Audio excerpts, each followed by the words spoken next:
নমস্কাৰ আপুনি চাই আছে নিউজ ক্যান মই জয়ন্ত মাধৱ গোস্বামী আৰু আৰম্ভণিতে জনাও এটা ব্ৰেকিং নিউজ আজি পুৱাৰ ভাগত যেহেতু তিনিটাকৈ ভূমিকম্পৰ জোকাৰণি অনুভূত হৈছে আৰু এই ভূমিকম্পত ৰাজ্যৰ প্ৰান্তে প্ৰান্তে বিস্তৰ ক্ষয়ক্ষতি হৈছে আৰু এই মুহূৰ্তত ৰঙিয়াৰ পৰা আহিছে আমাৰ হাতলৈ এটা breaking news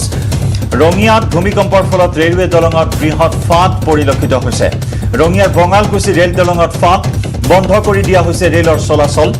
Rangia junction Changsari ষ্টেচনত আবদ্ধ যাত্ৰীবাহী ৰেল ঘটনাস্থলীত উপস্থিত হৈছে ৰেলৱে কৰ্মচাৰী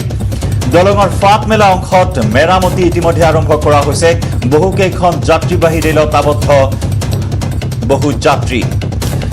বহুকেইখন যাত্ৰীবাহী ৰেল বৰ্তমান আবদ্ধ হৈ আছে যাত্ৰীসকলৰ মাজত হাহাকাৰ অৱস্থাৰ সৃষ্টি হৈছে ৰঙিয়াৰ বঙালকুছি ৰেল দলঙত বৃহৎ ফাট ভূমিকম্পৰ ফলত বৃহৎ ফাট মেলিছে ৰেলৱে দলঙত বৰ্তমান বন্ধ কৰি দিয়া হৈছে ৰেলৰ চলাচল ৰঙিয়া জংচন আৰু চাংচাৰী ষ্টেচনত আবদ্ধ যাত্ৰীবাহী ৰেল দলঙত ফাট মেলা অংশত ইতিমধ্যে মেৰামতি আৰম্ভ কৰা হৈছে আৰু বহুকেইখন যাত্ৰীবাহী ৰেলত আবদ্ধ বহু যাত্ৰী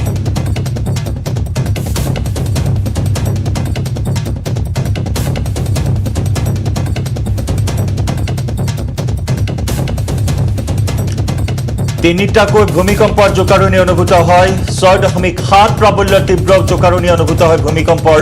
আৰু এই ভূমিকম্পৰ ফলত ৰাজ্যৰ প্ৰান্তে প্ৰান্তে বিস্তৰ ক্ষয়ক্ষতি হৈছে আমি ইতিমধ্যে আমাৰ বুলেটিনত আমি দেখুৱাই আহিছো বিভিন্ন প্ৰান্তৰ পৰিৱেশ বৃহৎ অট্টালিকাত বৃহৎ ফাট মেলা পৰিলক্ষিত হৈছে কৰবাত দেৱাল খহি আহত হৈছে লোক কৰবাত অট্টালিকা হাউলি পৰিছে আৰু এনেদৰে বিভিন্ন প্ৰান্তত ব্যাপক ক্ষয়ক্ষতি হোৱা পৰিলক্ষিত হৈছে এই ভূমিকম্পৰ ফলত আৰু এই ভূমিকম্পৰ ফলতে ৰঙিয়াৰ ৰেলৱে দলঙত বৃহৎ ফাট পৰিলক্ষিত হৈছে আৰু এই ফাট প্ৰত্যক্ষ কৰাৰ পিছতে ততাতৈয়াকৈ ৰেলৰ চলাচল বন্ধ কৰি দিয়া হৈছে ৰঙিয়া জংচন আৰু চাংচাৰী ষ্টেচনৰ মাজত আবদ্ধ হৈ আছে বহুকেইখন যাত্ৰীবাহী ৰেল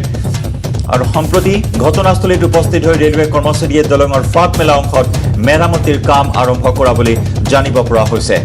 আৰু এই সময়ছোৱাত বহুকেইখন যাত্ৰীবাহী ৰেলত আবদ্ধ হৈ আছে বহু যাত্ৰী ভূমিকম্পৰ ফলত ৰঙিয়াৰ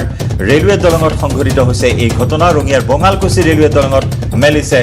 বৃহৎ ফাট আৰু উত্তৰ পূব সীমান্ত ৰেলৱেৰ জনসম্পৰ্কৰক্ষী বিষয়া নৃপেন ভট্টাচাৰ্য ডাঙৰীয়াৰ সৈতে আমি সংযুক্ত হৈছোঁ এইখিনি মুহূৰ্তত ভট্টাচাৰ্য ডাঙৰীয়া এক বৃহৎ অঘটন বুলি ক'ব লাগিব এইখিনি মুহূৰ্তত দলঙত বৃহৎ ফাট কিন্তু সৌভাগ্যৰ বিষয় এয়াই যে সময়মতে এই ফাট প্ৰত্যক্ষ কৰা হ'ল আৰু বৰ্তমান মেৰামতি ব্যৱস্থা কৰা হ'ল জানিব বিচাৰিম কিমান সময় প্ৰয়োজন হ'ব আৰু এই ফাট কিমান বৃহৎ বা কিমান ক্ষয়ক্ষতি হৈছে দলংখনত হয় আজি ৰাতিপুৱা যেটো প্ৰবল ভূমিকম্প হৈ গ'ল সেই ভূমিকম্পৰ ফলত আমাৰ উত্তৰ পূব সীমান্ত ৰেলৱেৰ তেনেকুৱাকৈ লাইনৰ ক্ষয়ক্ষতিৰ তেনেকুৱা ৰিপৰ্ট অহা নাই কিন্তু এতিয়ালৈ মই অলপ আগতে কণ্ট্ৰলত ফোন কৰিছিলোঁ তেনেকুৱাকৈ ক্ষয়ক্ষতিৰ মানে তেনেকুৱাকৈ হিচাপ দিয়া নাই কিন্তু আমি ভূমিকম্প হোৱাৰ লগে লগে আমাৰ চব ড্ৰাইভাৰকে আগতে ইনষ্ট্ৰাকশ্যন দিয়া থাকে তেওঁলোকে জানে যে কিবা যদি তেনেকুৱা নেচাৰেল কেলামিটিজ হয় বা ভূমিকম্প হয় ইমিডিয়েট ট্ৰেইন ৰানিংটো ষ্টপ কৰিব লাগে অৰ্থাৎ বন্ধ কৰি দিব লাগে ৰেল চলাচল লগে লগে আমাৰ ড্ৰাইভাৰবিলাকে যিবিলাক ট্ৰেইন চলি আছিলে সকলো ট্ৰেইন চলাচল বন্ধ কৰি দিছিলে তাৰপিছত আমাৰ PWI আহি গোটেই লাইন চেক কৰিছে চেক কৰাৰ পিছত ৰেল চলাচলৰ মানে অনুমতি দিছে এতিয়াও মানে কি ৰেল চলাচল মানে খুব স্পীড ৰেষ্ট্ৰিকশ্যন দিয়া হৈছে মানে কম গতিত যাতে ৰেলবিলাক চলাই সেনেকুৱাকৈ ড্ৰাইভাৰক PWI অৰ্থাৎ পাৰ্মানেণ্ট ৱে ইনস্পেক্টৰবিলাকে ইনষ্ট্ৰাকশ্যন দিছে সেই ধৰণে ৰেলবিলাক চলাচল আৰম্ভ হৈছে এতিয়া কিন্তু তেনেকুৱাকৈ কোনো ৰেল মানে আবদ্ধ হৈ থকা বুলি ক'ব নোৱাৰি কিন্তু স্পীড ৰেষ্ট্ৰিকশ্যনত ট্ৰেইনবিলাক চলাচল কৰি আছে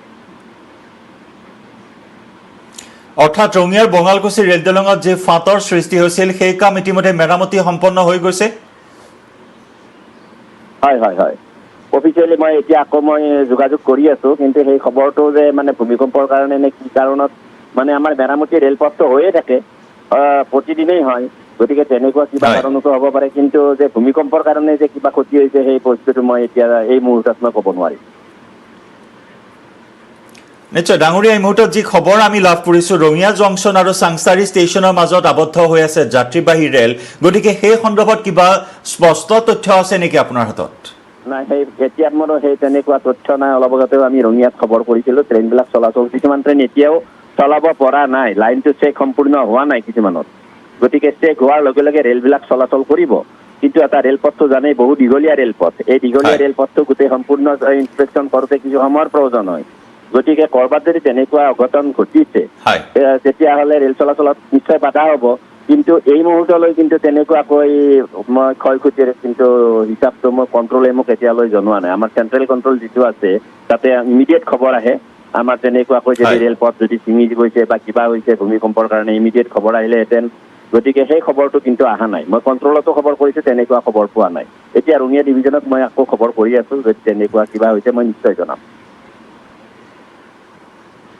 ধন্যবাদ ভট্টাচাৰ্য ডাঙৰীয়া আপোনাক ধন্যবাদ জ্ঞাপন কৰিছোঁ এইখিনি মুহূৰ্তত তথ্য আপুনি আমাক জনোৱাৰ বাবে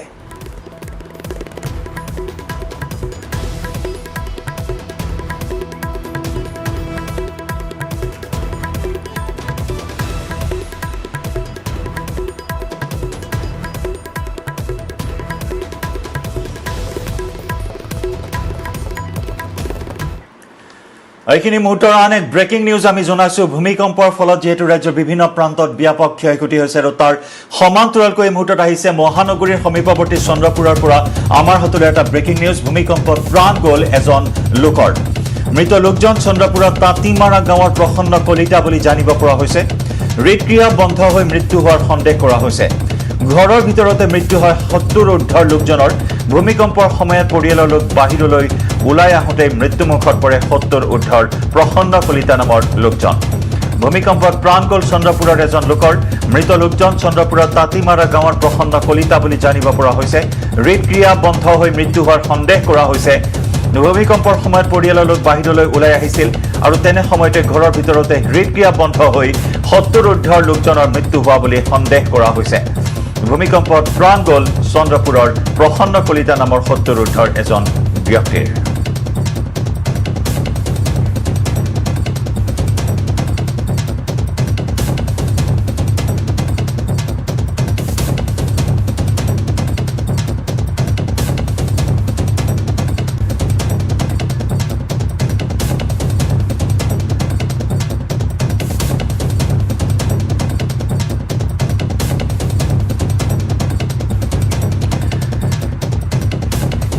তিনিটাকৈ ভূমিকম্পৰ জোকাৰণি অনুভূত হয় এক হাহাকাৰ অৱস্থাৰ সৃষ্টি হয় বহু লোক শুই থকা অৱস্থাতে এই ভূমিকম্পৰ জোকাৰণি অনুভূত কৰে আৰু তেনে সময়তে এক হাহাকাৰ পৰিস্থিতিৰ সৃষ্টি হয় 7:51 প্ৰথমটো ভূমিকম্পৰ জোকাৰণি আৰু ভূমিকম্পৰ প্ৰাবল্য 6.7 আছিল ৰিক্টাৰ স্কেলত আৰু যাৰ বাবে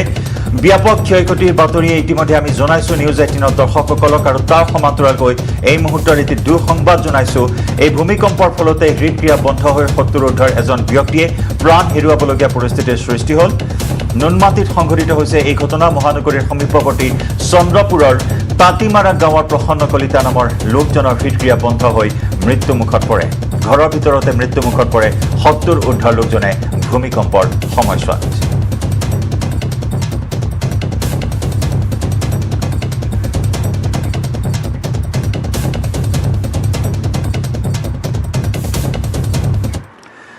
আৰু আমি পুৱাৰে পৰা ধাৰাবাহিকভাৱে জনাই আহিছোঁ যে আজি পুৱা 7:51 ভূমিকম্পৰ জোকাৰণি অনুভূত হয় ৰাজ্যত এটাকৈ তিনিটাকৈ ভূমিকম্পৰ জোকাৰণি অনুভূত হয় ৰাজ্যত আমি জনাইছোঁ প্ৰথমটো ভূমিকম্পৰ জোকাৰণি অনুভূত হয় পুৱা 7:51 প্ৰায় 30 ছেকেণ্ড ধৰি তীব্ৰ জোকাৰণি অনুভূত হয় এই ভূমিকম্পৰ প্ৰথমটো ভূমিকম্পৰ প্ৰাবল্য আছিল 6.7 ৰিক্টাৰ স্কেল দ্বিতীয়টো ভূমিকম্প আহে 7:58 ভূমিকম্পৰ প্ৰাবল্য আছিল 4.3 ৰিক্টাৰ স্কেল আৰু তাৰ পিছত পুনৰ তৃতীয়টো ভূমিকম্পৰ জোকাৰণি অনুভূত হয় 8:01 আৰু তৃতীয়টো ভূমিকম্পৰ প্ৰাবল্য আছিল ৰিক্টাৰ স্কেলত 4.4 প্ৰাবল্য ভূমিকম্পৰ অভিকেন্দ্ৰ হ'ল ঢেকিয়াজুলি ভূমিকম্পৰ ফলত গুৱাহাটীৰ বহু অট্টালিকাত বৃহৎ ফাঁট মেলা পৰিলক্ষিত হয় ৰাজ্যৰ অন্য প্ৰান্ততো বহু ক্ষয়ক্ষতি হয় এই ভূমিকম্পৰ ফলত এটাকৈ তিনিটাকৈ ভূমিকম্পৰ তীব্ৰ জোকাৰণি প্ৰথমটো ভূমিকম্প প্ৰায় 30 ছেকেণ্ড ধৰি অনুভূত হয়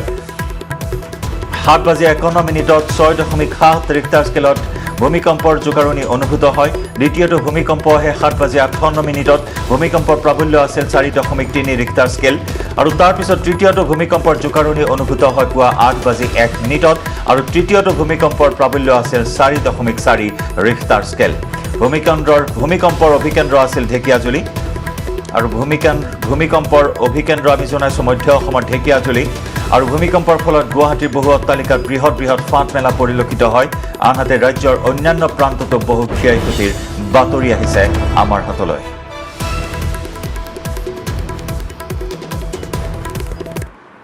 মই বৰ্তমান উপস্থিত আছোঁ তেজপুৰৰ এই ফুলতল অঞ্চলত। মই কেমেৰা পাৰ্চনক দেখুৱাবলৈ অনুৰোধ জনাইছোঁ। ফুলতল অঞ্চলৰ এই যি পথাৰৰ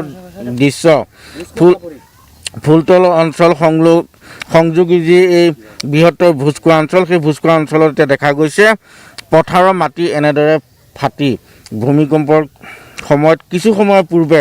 যি সময়ত ভূমিকম্পৰ জোকাৰণি ঘনীভূত হৈছিল সেই সময়তে এই স্থানত পানী ওলাইছিল। এক অস্বাভাৱিক প্ৰাকৃতিক পৰিঘটনা বুলি ক'ব লাগিব। আৰু এই ঘটনাক কেন্দ্ৰ কৰি কিন্তু সকলো আচৰিত হৈ